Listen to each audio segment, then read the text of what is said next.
Dean Elmore gave such a beautiful introduction that I think I'll just talk about his introduction.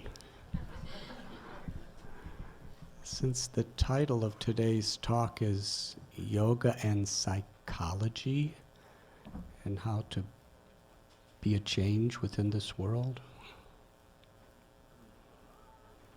Dean Elmore was telling us that he felt that we should live our dreams. Emerson had said that the truest life is when we live our dreams while we are awake.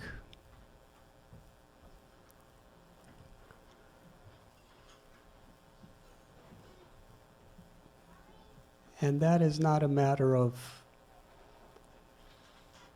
circumstances that happen within this world. It is how we respond and process the circumstances that happen in the world. The mind is such a thing that it can, as Emerson said, it could make hell into heaven or heaven into hell.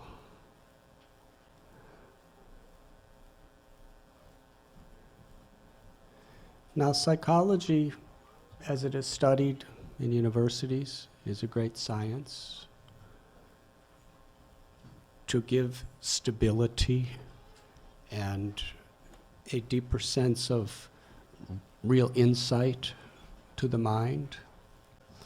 From the perspective of yoga, it deals with the subject of psychology from another perspective.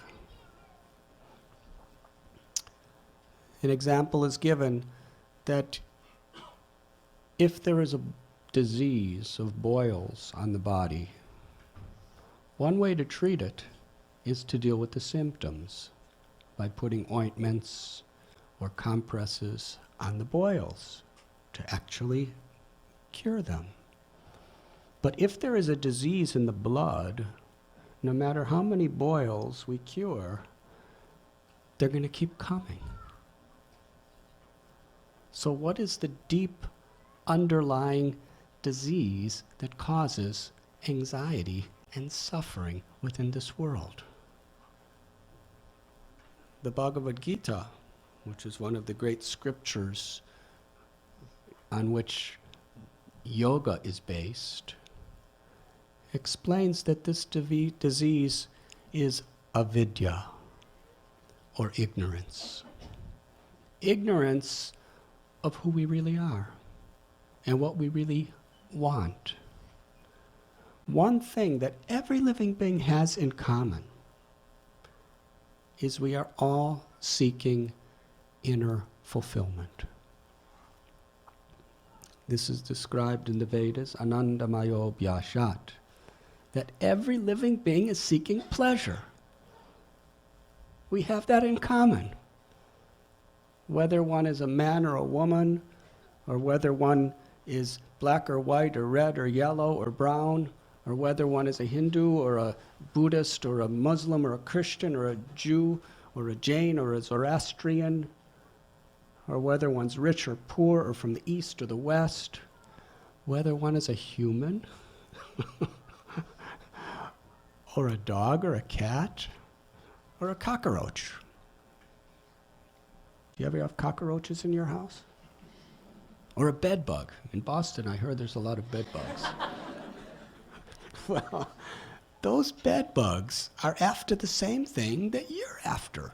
Pleasure, right? You're going to school and going through a whole university process with the hope that you're going to find some pleasure in your life.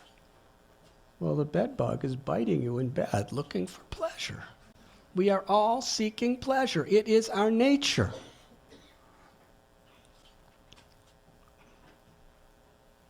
Now, for us humans, we understand this. There's pleasure of the body, there's pleasure of the mind, And then there's pleasure of the heart. And the subtler we go, the deeper and the more profound impact that pleasure actually has on us. Let's just take the body and mind for example. If there's some pain in your body, it causes disturbance. Yes? Now let us say, if your mind is in a very peaceful, very optimistic, very hopeful, very satisfied state, even if there's a pain in the body, we feel it just like anybody else, but we're happy. But even if your body is in perfect condition, if your mind's in anxiety, can you be happy? So the power of the mind is much stronger than the power of the body to be able to either give us happiness or distress.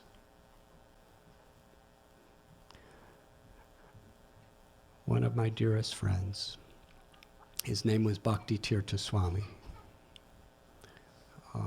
Actually, this book I wrote, I'll tell you why I wrote the book, and then I'll get back to the psychology stuff. Bhakti Tirtha Swami was an African American who was born and raised in the ghettos of Cleveland, Ohio. And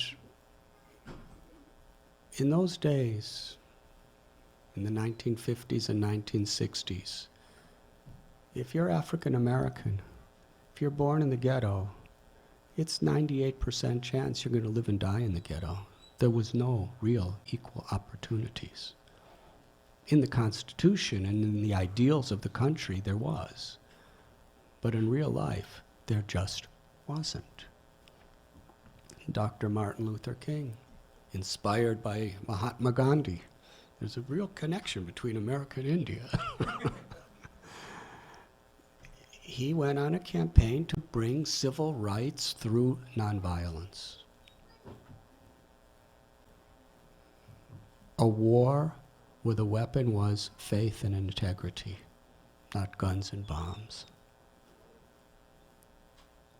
Wars against injustice. He told me when he was a young boy in school, every male carried a gun, loaded. Not a toy gun, a real gun. Otherwise, you can't survive. But he came out of that situation because he had hope. He had so much hope, he had so much optimism, and he had so much faith that there was a higher power that could bring him up. And eventually, he got a full scholarship to Princeton University.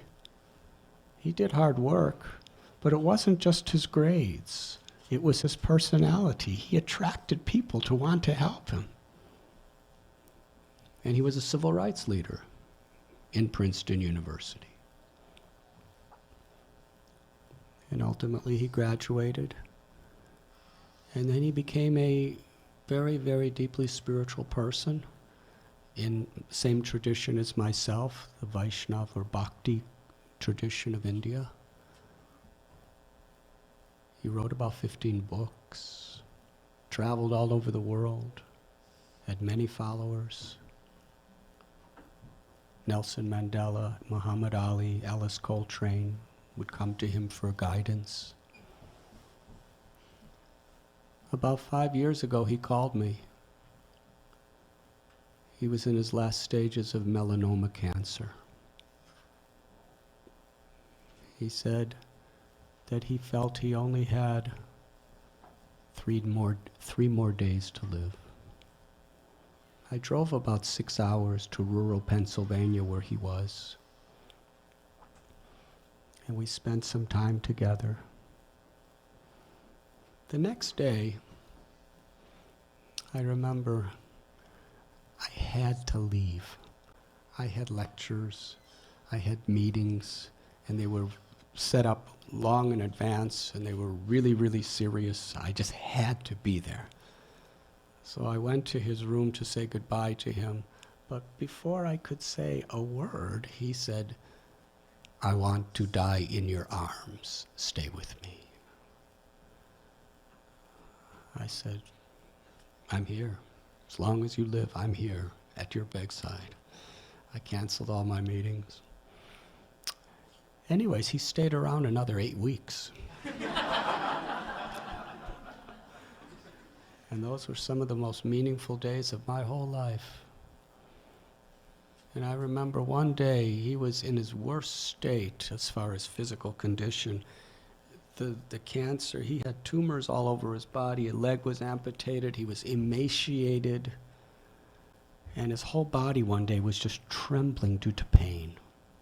The cancer was just ravaging him. It would kind of go up and down. That was the worst point. And I was at his bedside, we put him up on a chair to sit, and I was trying to talk to him, and I could see he wasn't able to focus. So I started chanting these beautiful mantras of God's names. And suddenly, he smiled. It was not just like we see smiles. It was a supernatural smile. It was so big and so spontaneous. And from his eyes, I never saw him cry due to pain or anything else, but he was crying in ecstasy. And he started shaking his head. And he told me, "It doesn't get any better than this."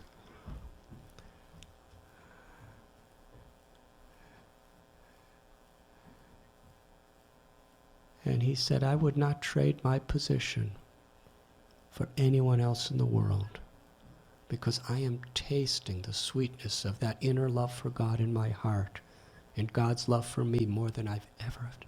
I would not trade this position for anything else. I'm tasting the sweetness of God's love and God's name." Now that's really something beyond mind over matter.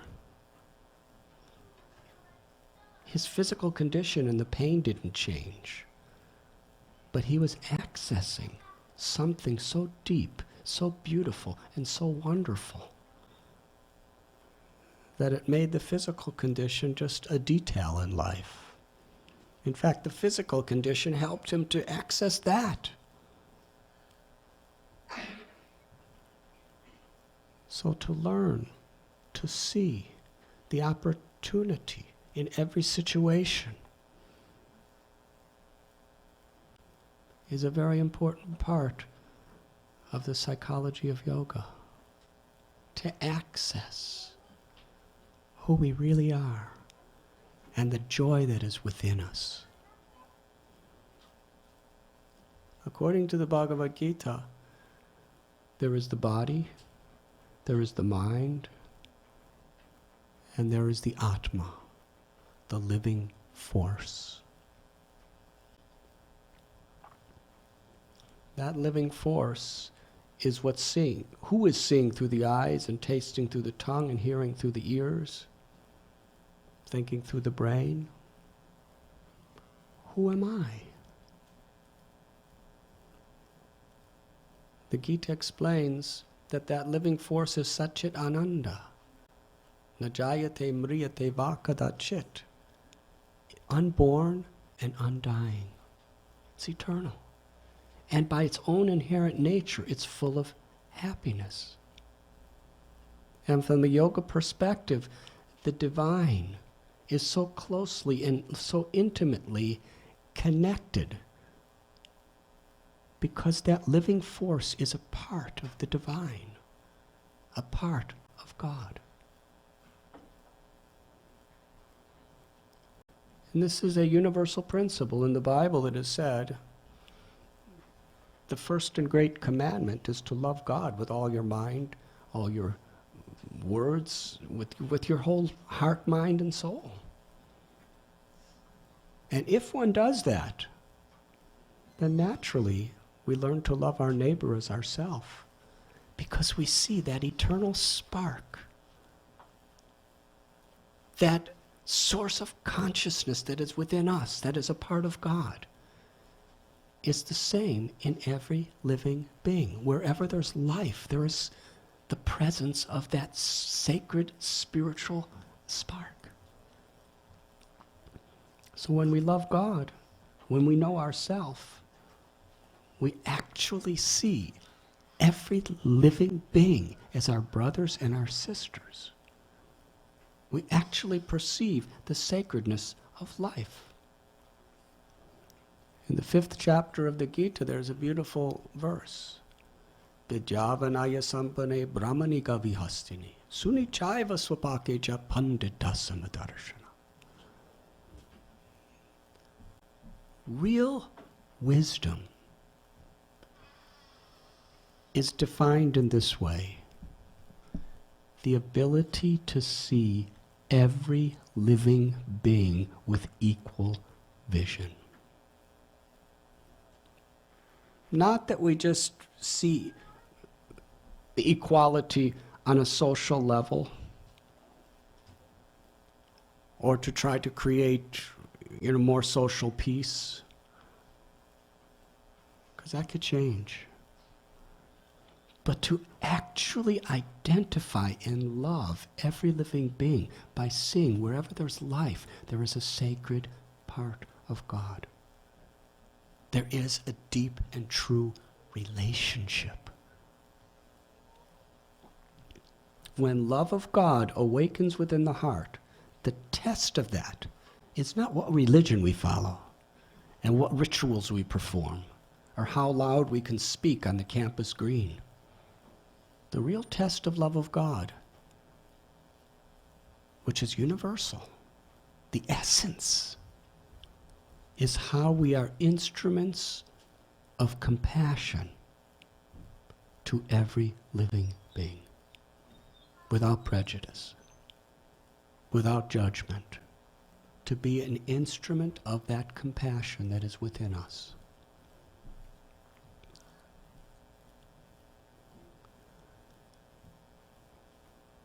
That fulfillment that we are all looking for, from the cockroach to the Queen of England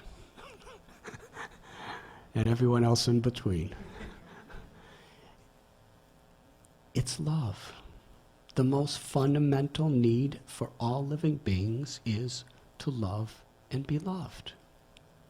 Nothing else can give satisfaction to the heart. And that love is our nature. It is within us. It is who we are. And it is our greatest potential. To access that love is the essential purpose of every great spiritual path. Why are we not experiencing it? Why are we so afraid of death when we're eternal? Why do we hate when our nature is to love? It's due to this avidya, or ignorance, the root cause of suffering and problems. We have forgotten who we are. The next question, why have we forgotten? Now we can speak from that subject from many different perspectives, but from a very practical level. It's because the mind is so full of dust. The mind is considered a mirror. We, the soul, are seeing life through the mind while we're living in this embodied form. Now, the purpose of the mind is to reflect who we really are. And actually be a medium the mind is a medium by which the grace and the love of our soul can manifest within the world for the welfare of all beings. But if the mirror is covered with layers and layers and layers of dust and dirt and debris, what do you see? The dust. And the dust in this sense is all of our attachments, all of our misconceptions, all of our aversions, all of our fears, all of our temptations, and essentially our ego, our ahankar. But if we cleanse the mirror then we can actually see ourselves. The Bhagavad Gita tells that for one who learns to control and clean the mind is your very, very best friend. But for one who fails to do so, the mind is the greatest enemy. The Gita and the Bhagavad explains there's really no other enemies except our own mind. Booker T. Washington. He was a slave, emancipated slave. When he was about 9 years old, he was working hard labor. Prejudice, persecuted. But he was just so positive in his spirit. He came out to be a founder of an institution. He got scholarships and such tremendous impact he had in the world. There's one statement he made that really moved my heart. It's what we're talking about. He proclaimed, "I will not allow any man to belittle and degrade my soul by making me hate him." I'll repeat that. I will not allow any man to belittle my soul by making me hate him. He refused to hate, even though he was hated. His perception. He was seeing life from a different perspective. He was seeing life not as a reaction to what's happening outside of us. He was seeing life from a realization that he found within himself.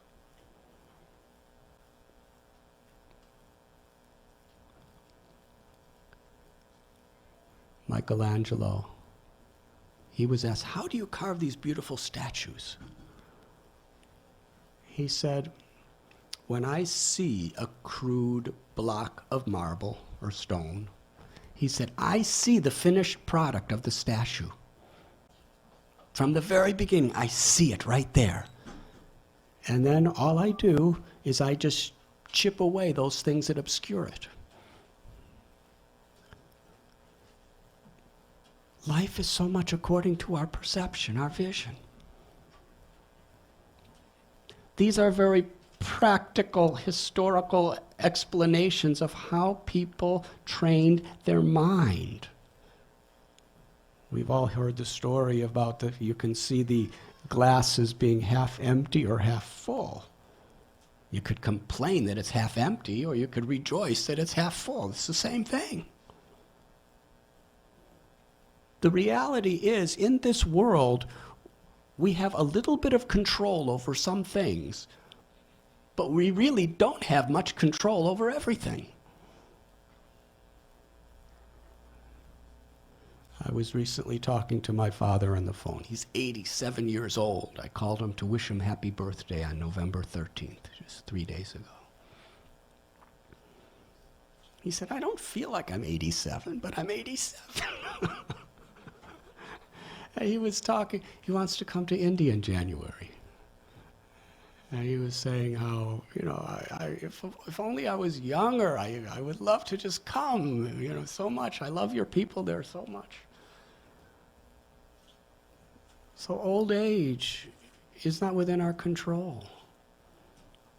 We have to get old. Sometimes we have to get diseased. And sometimes people just don't treat us the way we want to be treated. And sometimes things just don't happen the way we want them to happen. There's some control we have, but ultimately we don't. The nature of the world is it's created in duality, success and failure, honor and dishonor, pleasure and pain, happiness and distress, health and disease. And these dualities are like two sides of the same coin. You just can't take one without the other.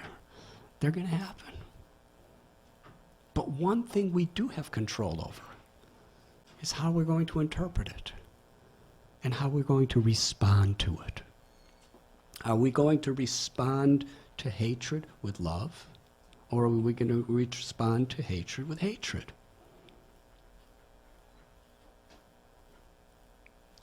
Who was it? I think it was Nelson Mandela said that when you respond to hatred with hatred, what you do is you're drinking poison with the intent of killing the person you hate. Does that make sense? There's a Chinese proverb: if you want to get vengeance in someone, dig 2 graves. One for the person, one for you. Because you're killing your own inner substance, your own inner goodness by polluting it with these things.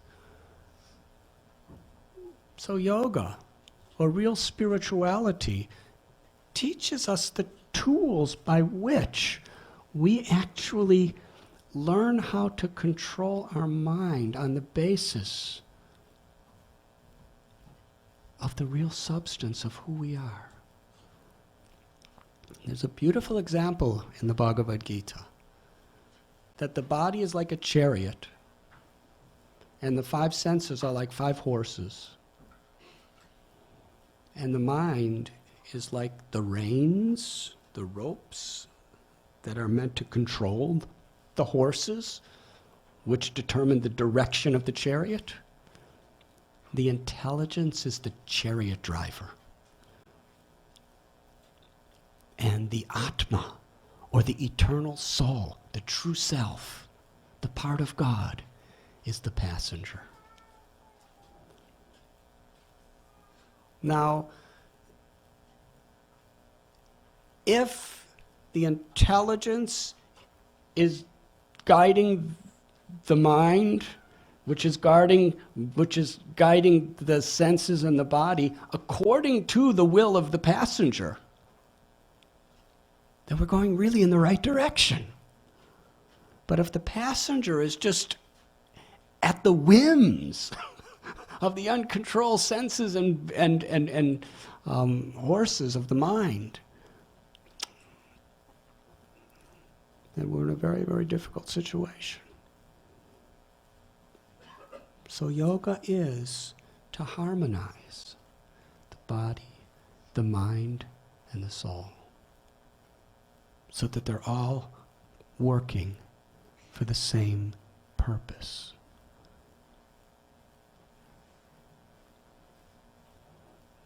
And this is the greatest need. Spirituality, religion, yoga is not about changing our faith. It's about changing our hearts. It's not about changing our occupation. It's about changing our motivations. It's about accessing the great wealth, the great treasure that is within us. But the mind is like a wild monkey. How many of you have been encountered by monkeys? Please raise your hand. Krishna, in the Gita, it explains, yato yato nishchalati manaschanchanamastheram. It means this mind is so unsteady and fickle and just roaming here and there and everywhere.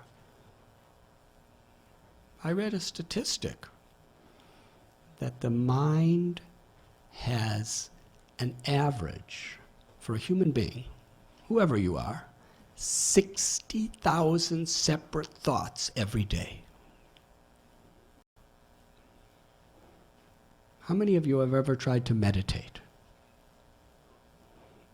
Well, you may have had this experience. You sit to meditate. You may have a mantra you're meditating on, or you may have some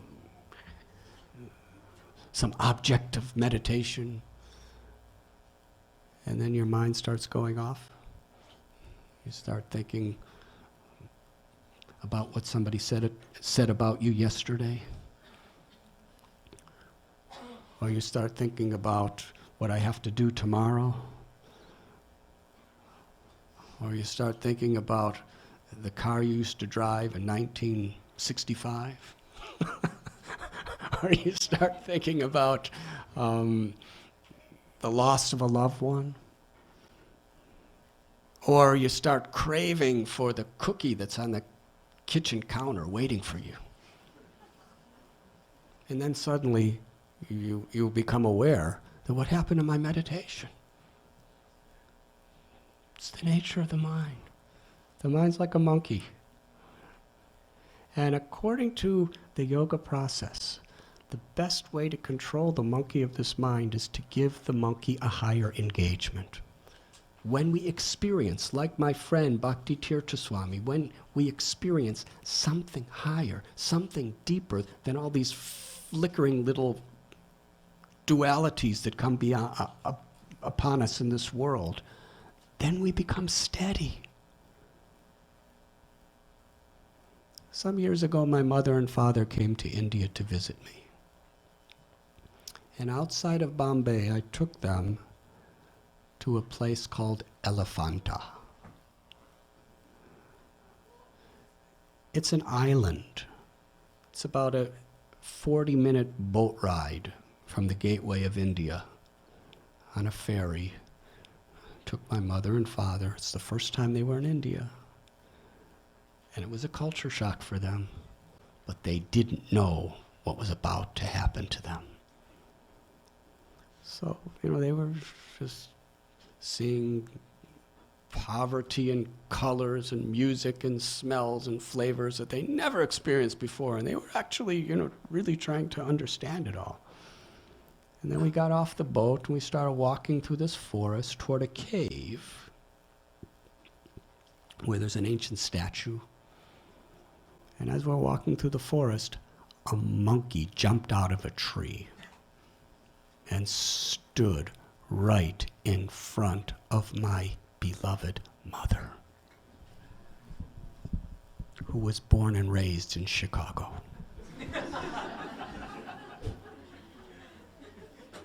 The first thing this monkey did is showed his teeth, the sharp ones. Next screeched, and looked at my mother with such wrath in his eyes, his green eyes. My mother was culture shocked. She went, ah!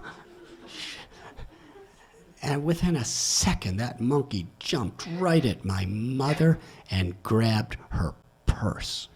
There was a tug of war between the monkey and my mother over this purse, and my mother was pulling, and the monkey just, as he was pulling, he wouldn't let go. He just looked at my mother and showed teeth again and was just about to jump right into her face, and she got all scared and let go of the purse, and the monkey ran off with the purse, ran about a half a block down, climbed to the top of a tree. Now, not only was it culture shock for a lady who was spent so many years in Chicago suburbs, but within her purse was my mother and father's passports, airline tickets, because in those days there wasn't email stuff tickets, all their credit cards, and all their money for their whole trip. Everything was in that purse. This was a major problem. And my mother was beside herself in grief, and she told my father, everything we have is in that purse, all our money, our passports, our tickets. What are we going to do? The monkey stole my purse. And they looked at me like, you're the one that invited us to this place.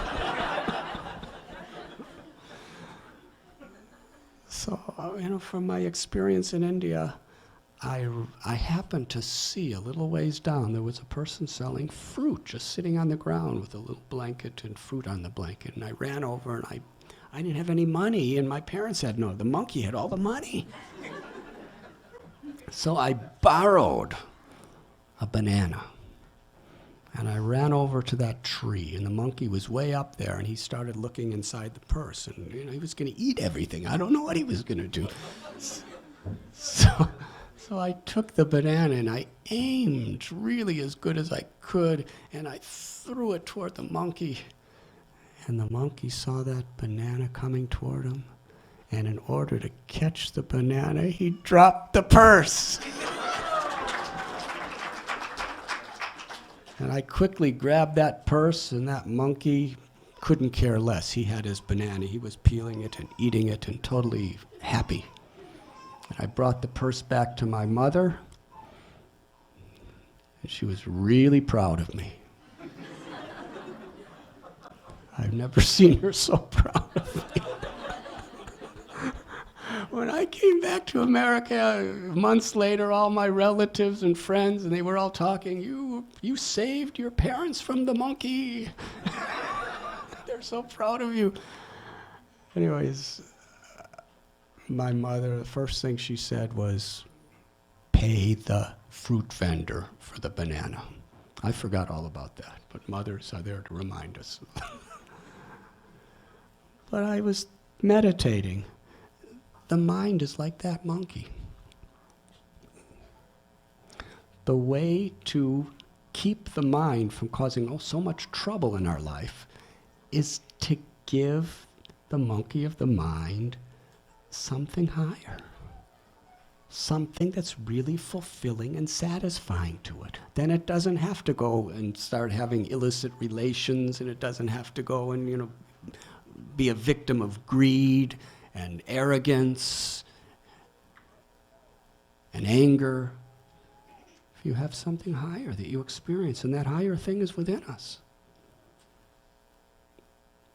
In the Bible, there's an explanation that you should build your house on solid rock, not on shifting sand.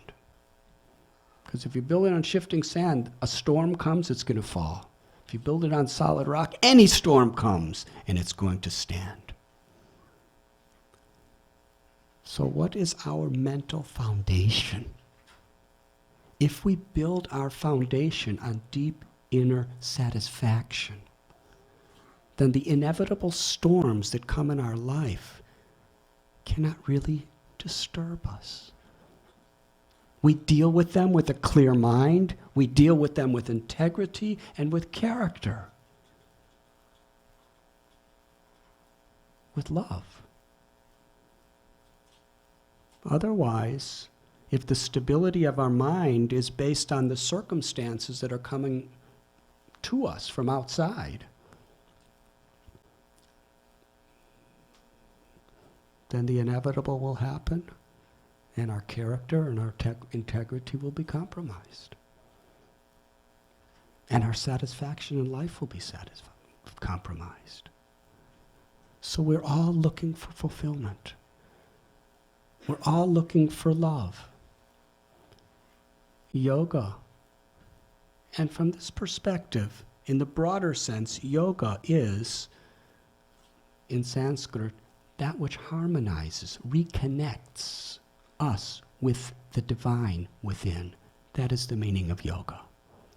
And interestingly, religion comes from the Latin word religio, which means to bind back.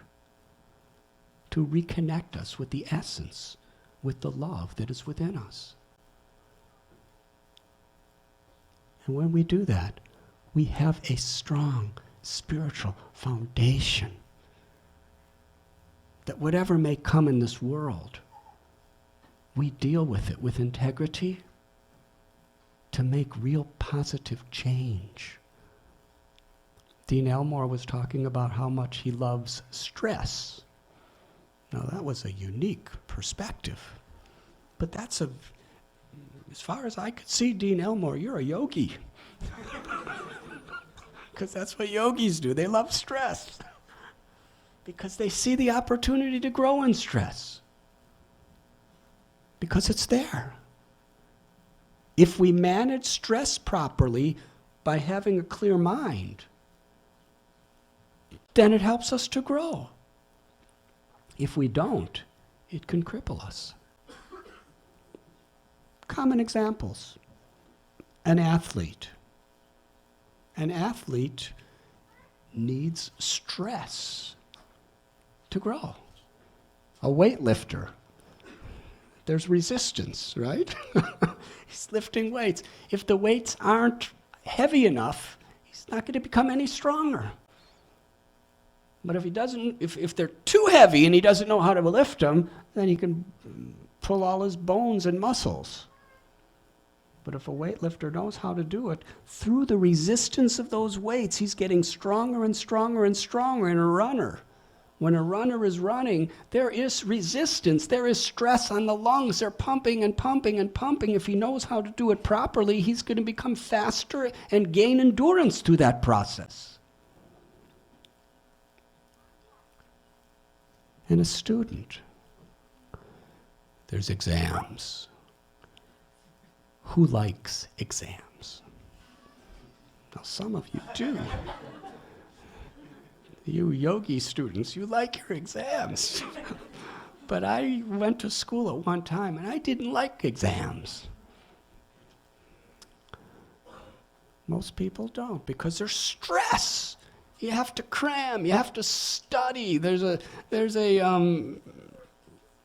junction you have to face whether you're going to pass or fail, and it's dependent on how I do on this exam. Stress. But the reality is, if schools didn't have exams, what would really motivate us to go deeper and deeper into the subject? Exams are necessary because they're stressful. And that stress induces us to actually learn the subject better. Now, if we have a good mind, if our mind is in a healthy condition, we know how to manage that stress to grow. Because I know, both in the East and West, there's a lot of students who commit suicide because they can't cope with the stress of studies and exams. That means their foundation is very weak. That means their inner fulfillment and inner satisfaction is not very strong, and therefore the external conditions are affecting them so seriously.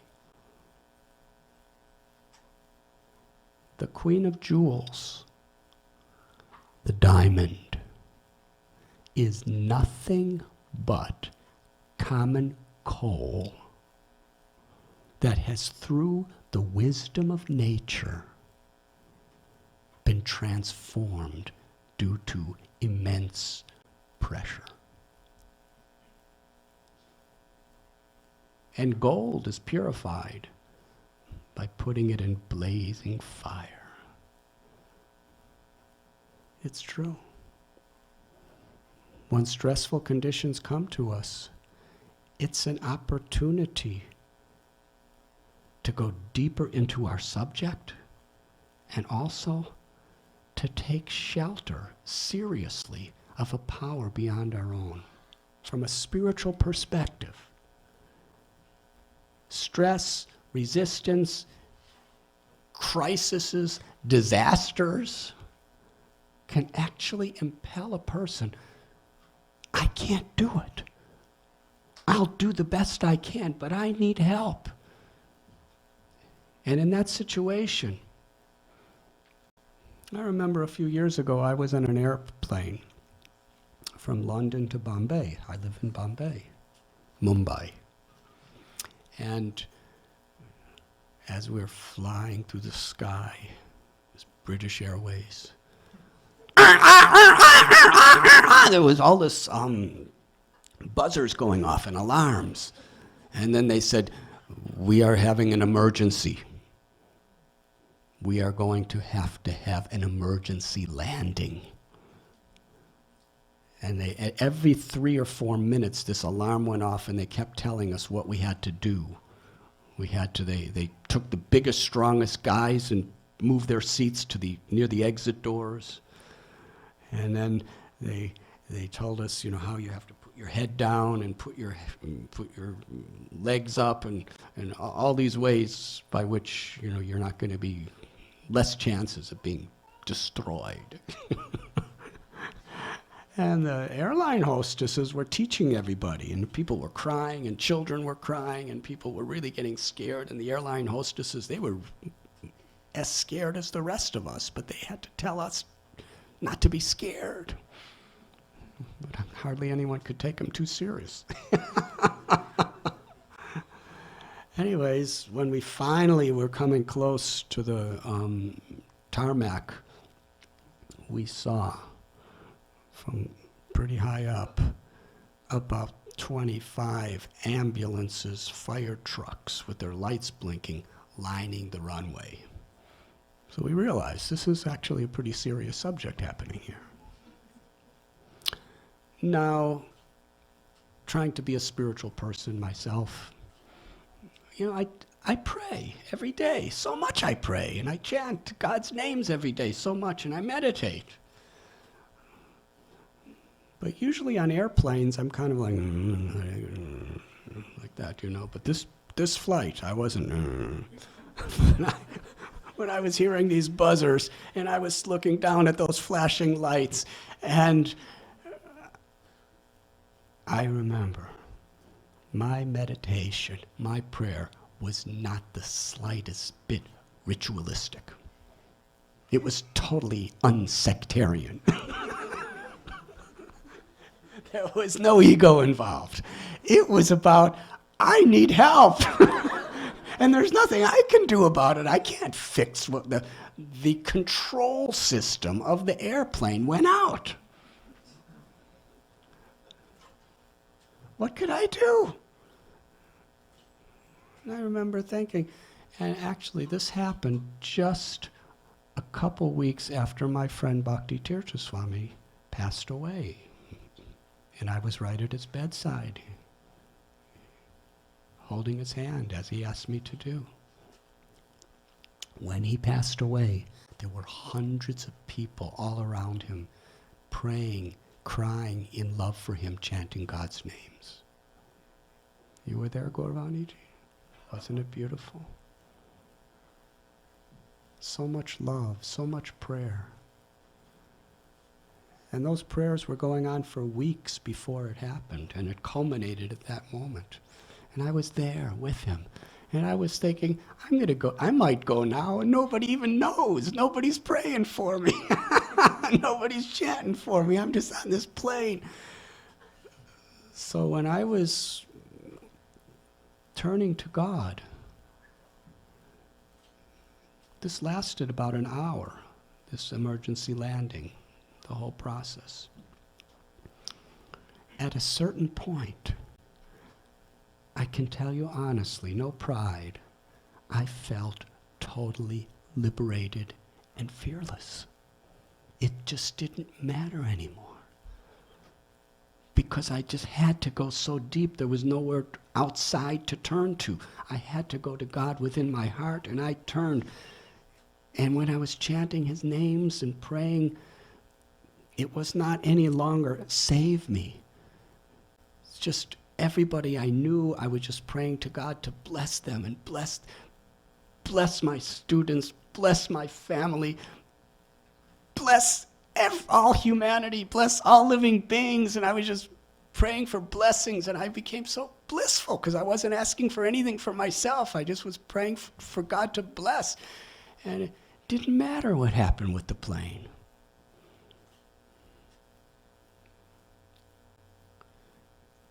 And then I think what they told me we did is we landed on the ground at something like 700 miles an hour or something, but I don't remember exactly, but it was a huge, we landed so fast. It just and we were bouncing and bouncing and bouncing. We could, all the luggage up top, the things were breaking open and luggage was flying down, and babies were crying and people were screaming, and we could hear the luggage below going vroom, vroom, vroom, vroom. And we saw all the fire trucks following us on both sides. And they had to stop, and there was smoke from the tires just pouring out. And finally we stopped. And it just smelled like smoke and burning rubber and fire, and all the trucks surrounded us, and they had their hoses. Then they announced we're not out of danger, because at any moment, they didn't say this, but we knew, at any moment, because of the heat of the landing, this plane could blow up. And they wouldn't let us come near the terminal. So we're all waiting. I was meditating. It was so nice. And then finally, about a half hour later, the plane starts to move. And the pilot says, "We are sorry for the inconvenience. But sometimes these things happen in the aviation technology." And he said, "But we are hoping that next time you fly, you choose British Airways."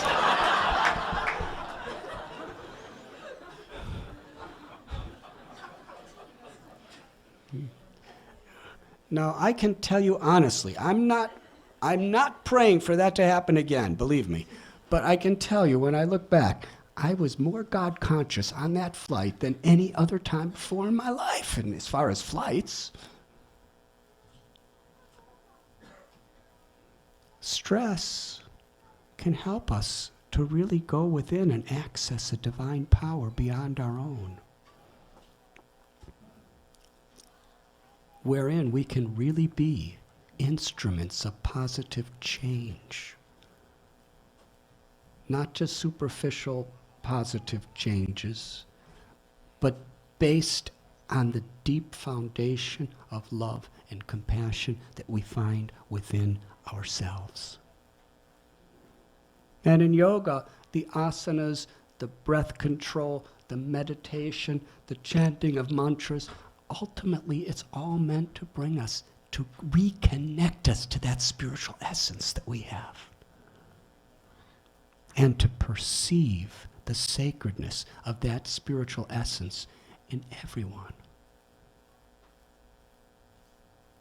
There's a beautiful verse, Trinadapi sunichena taror ibasi hishnuna.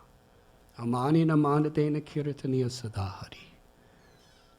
If one really wants to access the Lord through our hymns, our prayers, our chanting, our meditation, then we should be humble like a blade of grass, forgiving like a tree. We should offer all honor and respect to all living beings and not demand respect for oneself. In that state, which is our nature, what power can flow through us to create beautiful things within this world?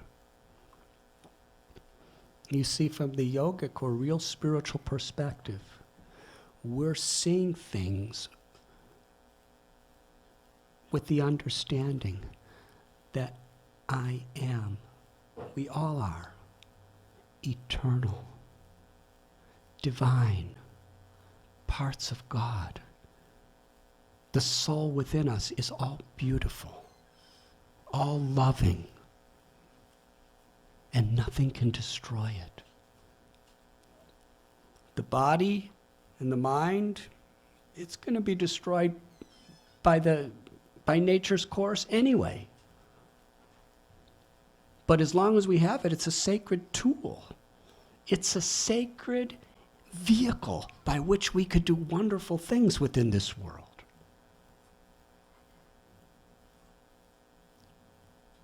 When we understand that we're eternal, and we understand the beauty of the love that is within us, then the things that bother us in this world really don't bother us anymore, because they're pretty insignificant. There's really nothing to fear. We can forgive ourselves. We can overcome our own depression and self-guilt because we understand the beauty inherent within us.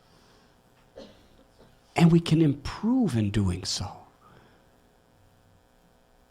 And we can forgive others as well. Yes, life is beautiful. One great writer said, "Truth is beauty and beauty is truth." The only real reality is beauty. the beauty of the divinity of the soul, the beauty of divinity of God, the beauty within everything.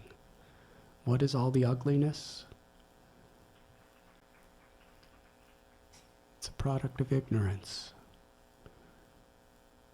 Why people's egos get in the way so much. So really to be an instrument of such divine change within this world, this yoga of psychology is such a gift.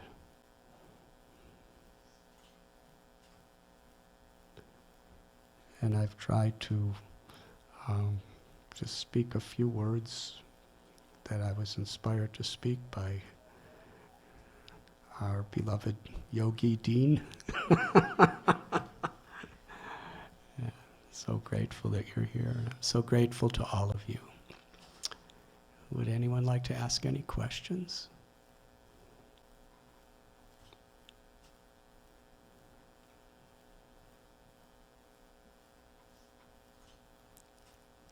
Yes. How were you inspired at such a young age? I'm reading your book now. I'm on page 79.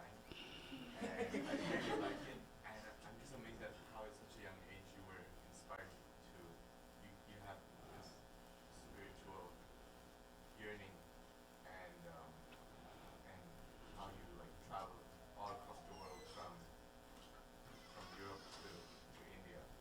And I mean, it's really hard for someone normal to take that step and to be so daring. How was it for you? I guess I've always been abnormal.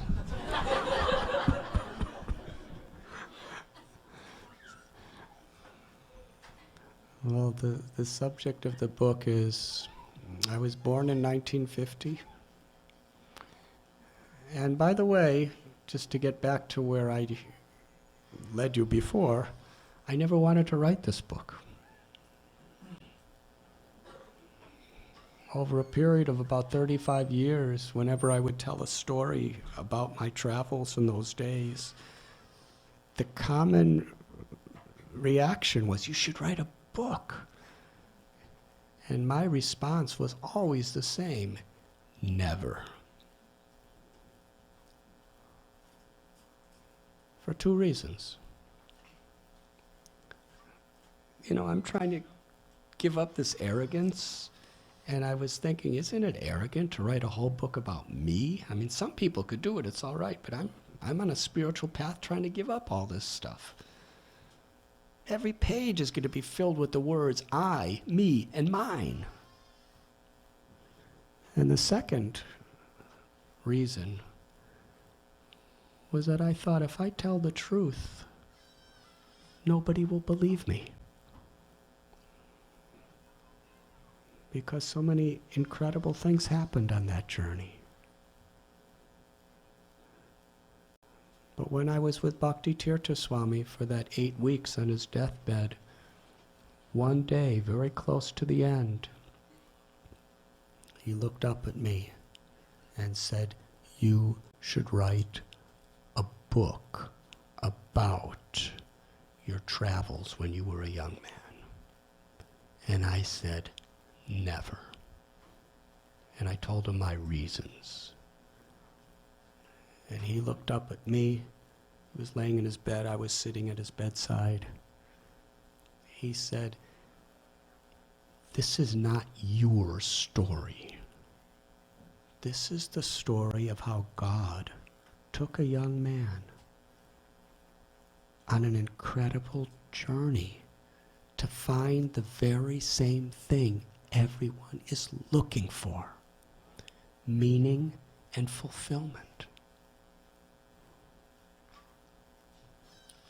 Your story could reach people's hearts beyond sectarian religion because it's a human story. If this story will bring hope and inspiration to people's hearts, then it is an act of arrogance for you not to write it. Do not be a miser. Then he took me by the hand and squeezed it very affectionately. And he said, "Promise me on my deathbed that you will write and publish this book." No, he completely stole my heart by his gracious, divine company over these 8 weeks. I promised. And I wrote it. It's about a boy born in Chicago, brought up in a northern suburb, small town. It was a pretty normal kind of childhood. But then something happened. I became a teenager in the 1960s. And it was a turbulent time. When I was 15 years old, I had a job. And except for myself and one friend, everyone else was African Americans from the south side of Chicago. They were all my father's age. They were so beaten down by poverty, and they didn't have a chance. And I love them, and they love me. Why? Why do I get to live, a nice life, and they don't? Because of color.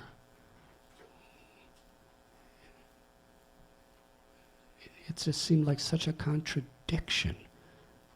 The very basis of the greatness of America is freedom. And the Vietnam War was raging. And in those days, there was a draft. If you get drafted when you're 18, you either go to jail or you go to war. Or you escape the country and be a felon. Serious. I had many questions. I joined the civil rights movement. I expressed my concern about the war. I joined the counterculture. When I was 19, my friend Gary asked, "Come with me to Europe for a summer vacation." I said, "I have no money." He said, "I don't either. But Frank's going to pay for both of us." Frank was from Cherry Hill, New Jersey. So I said, "He's going to pay for both of us? Okay, I'll go." So we got a flight to Iceland. And because there were no volcanoes at that time, we got to go on a connecting flight to Luxembourg. And I remember the first day Frank got robbed. He didn't have all that much money, because the first night we were in Luxembourg, we all three crammed into this tiny little tent. That was what he could afford to pay. But then he got robbed, so we didn't even have a tent anymore. So he went back, and Gary and I, we were searching. And more, I was coming to the conclusion that the same kind of hypocrisy and shallowness that the counterculture was revolting against was really the same, just in a different package. I really wanted transformation. I heard Martin Luther King speak that if you don't have an ideal that you're willing to die for, you have nothing meaningful to live for. I was craving for that ideal. Mahatma Gandhi spoke. I read his words. Be the change you want to see in the world. Not just talk about it and revolt about it. Be it. And I came to my own conclusion. It was a calling in my heart that change had to be something spiritual. And it led me eventually to separate from Gary and hitchhike across Europe, and across the Middle East. Don't try to do it today. I went through Turkey, Iran, Afghanistan, and Pakistan. Took 6 months from London to the border of India. And many wonderful, and when I say wonderful, I mean traumatic, near-death, and beautiful relationships. All kinds of wonderful things happened to me. And I really began to learn that, how we process things. I'll tell one little story, then I'll end this question. What was your question again?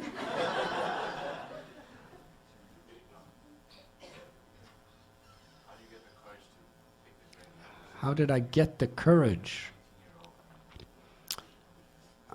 I can't say that I have much courage, but there was a calling in my heart. And I just felt so deeply inspired to follow that calling. And if we have a divine purpose, courage is given to us even if we have none.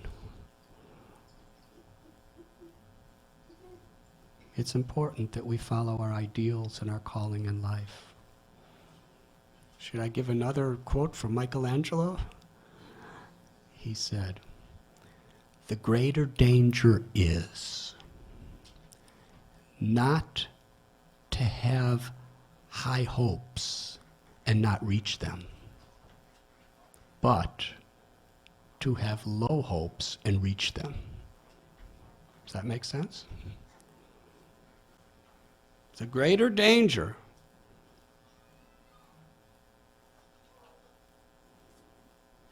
We should have high hopes. We should have an ideal we're willing to live and die for. And we should strive for that. And when it has a spiritual purpose behind it, then the courage and the empowerment comes beyond ourselves.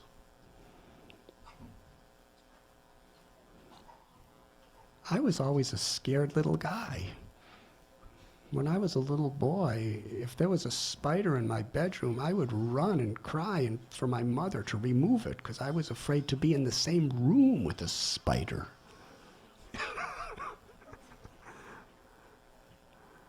And my mother used to always say, "He's so scared." And I remember one time, my name was Richard. And one time when my parents introduced me to a rabbi, they said my name was Richard. And he said, "Oh, Richard the Lion-Hearted?" And my mother said, "Not at all."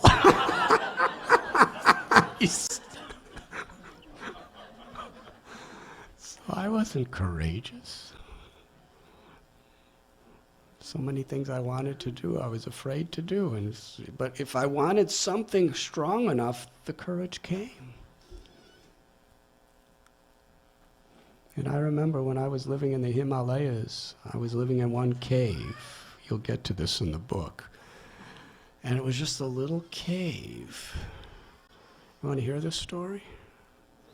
Okay. And it was just a little cave, and I didn't have a sleeping bag. There was no beds in caves. There's no doors.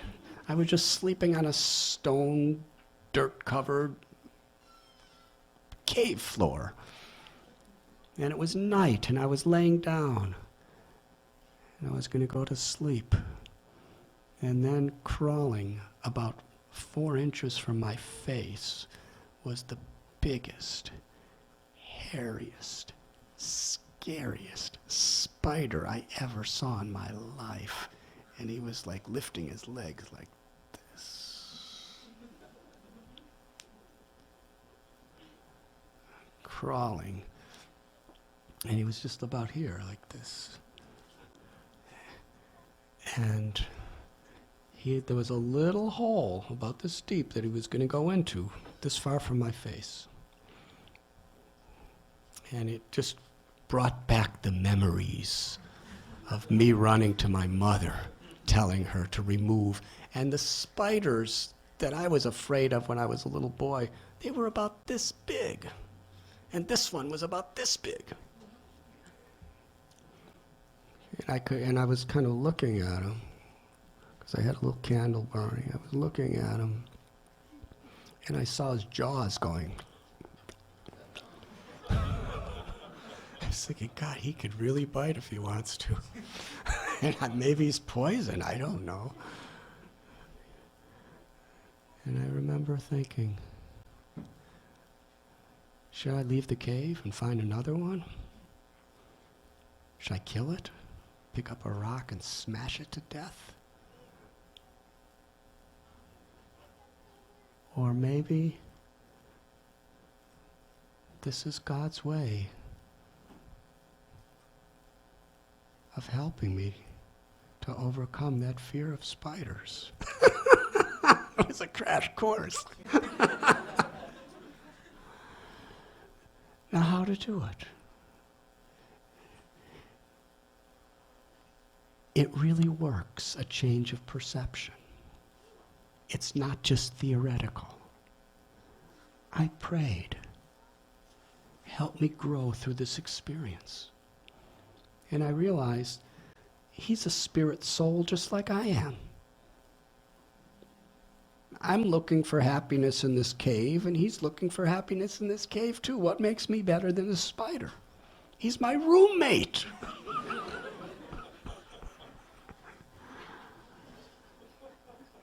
And so I just decided, the candle's going to go out, and I put the candle out, and I just went to sleep with the spider sleeping this far away from my face. And I didn't fall asleep immediately. But I was meditating. The fear was there. But because I took shelter of a higher purpose, that fear actually catapulted my consciousness into something higher than it would have ever been if it wasn't there. So again, what Dean Elmore was telling us, that stressful conditions can be like a launching pad to bring us higher if we just process it with the right attitude. If we're looking for something higher, we'll find it. But we can't give up.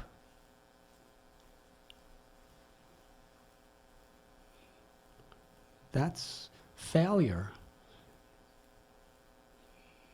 What Thomas Edison, he was asked, don't you get discouraged when your experiments fail? He said, they're not. He said, 1,000 experiments fail. I don't consider them failure. I have learned one extra way of how it doesn't work. That means I'm that much closer to discovering how much it works. Failure is not that we don't achieve what we're looking for. Failure is we give up.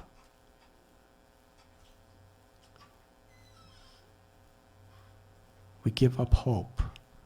We give up enthusiasm.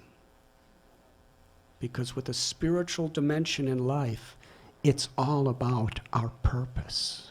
It's all about our ideal. It is said that God doesn't see what you do, he sees the intention. And Bhagavad Gita explains, don't worry about success or failure, or victory or defeat. Just do your dharma with faith, enthusiasm, and love. And that in and of itself is the ultimate victory. So yes, courage and all these other virtues are given by the power of grace if we just sincerely have a good ideal and don't give up. That's kind of the story of the journey home. Does that answer your question?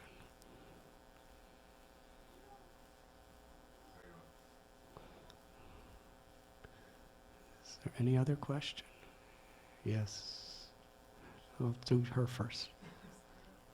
I want to say thank you so much. You have no idea how deep that was. It's gonna like, it's life changing. Really appreciate that. You don't know how deeply I'm touched by what you just said. Thank you very much. Thank you. I mean, I don't have any religion, but I really believe in something very deeply.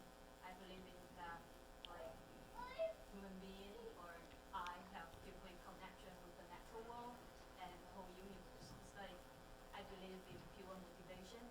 You feel, you just want to do it and it's not for, like, outside thing, just because you want it and pay for it, work hard on it.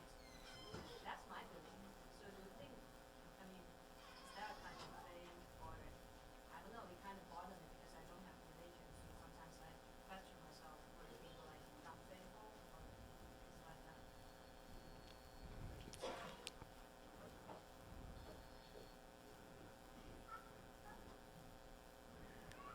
You're a beautiful person, and you're trying to do good, and that's beautiful. But at the same time, you know, we believe that there is something very divine and something eternal that is the source of that will to be good that is within us. And to tap into that, we can just do so much more good for the world.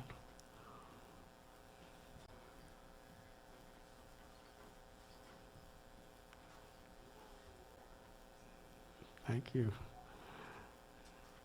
And you had a question. Is there any time we should end? Because what time is it?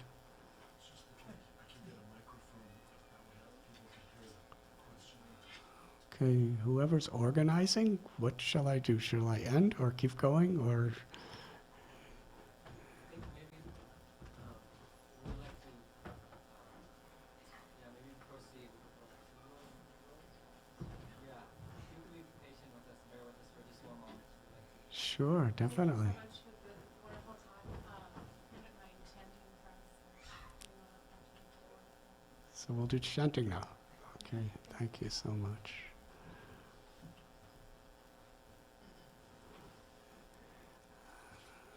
I want to thank all of you so much for being such a kind audience. And Dean Elmore, thank you so much for spending all this time with us. And for your beautiful lesson. And thank you. What is the name of your club again? Boston University Holistic Yoga Club. My sincerest gratitude to the Boston University Holistic Yoga Club. Thank you very much.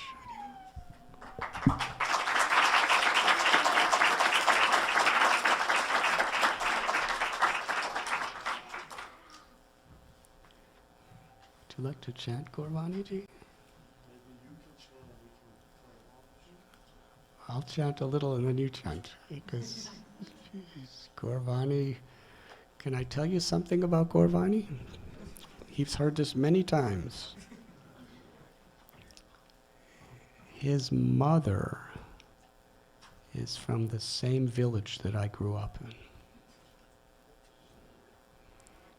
She's the only other person in the world in our that's following my tradition that's from that same village. And a few years ago, he came to India, and there was a festival. How many people were there that year? There was about between 3,000 and 4,000 people for a 4-day festival, and he was singing these beautiful kirtans, beautiful chanting, and he mesmerized everyone. He was chanting for hours and hours, and people were meditating, and people were dancing, and people were weeping. They were just so happy. And at the end of the festival,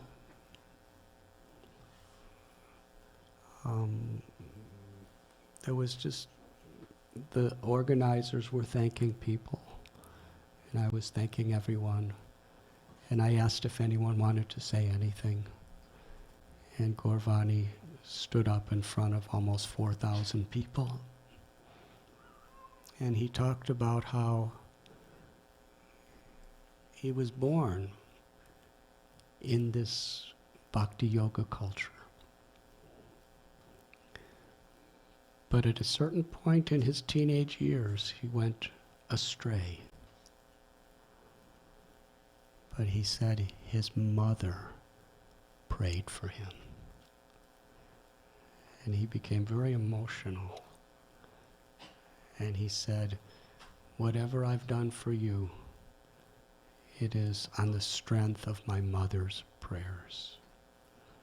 And he looked out into the audience and said, never, ever take, what was your words exactly?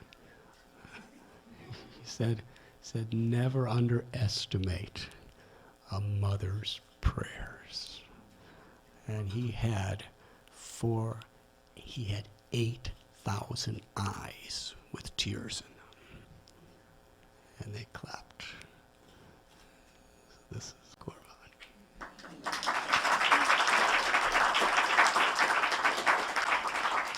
And this is a very, very great spiritual attribute. Because the ego, we want to take credit for what we do materially, and we can even fall in that trap in spiritual life.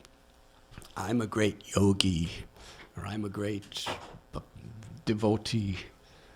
And we can become arrogant about being spiritual. But real spirituality, it's a universal principle. The meek shall inherit the earth. Our greatness, when we don't see it as ours, but we see it the grace of God and the grace of other people,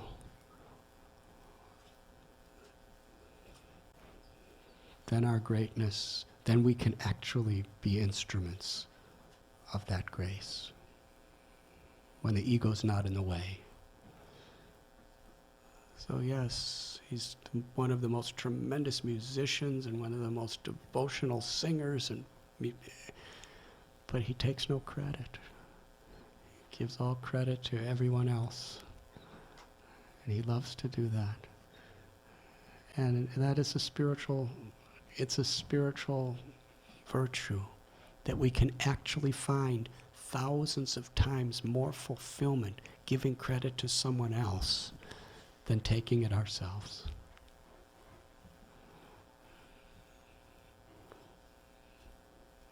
And when I told his mother about this, she became quite emotional. And she said, no, it has nothing to do with me, it's him.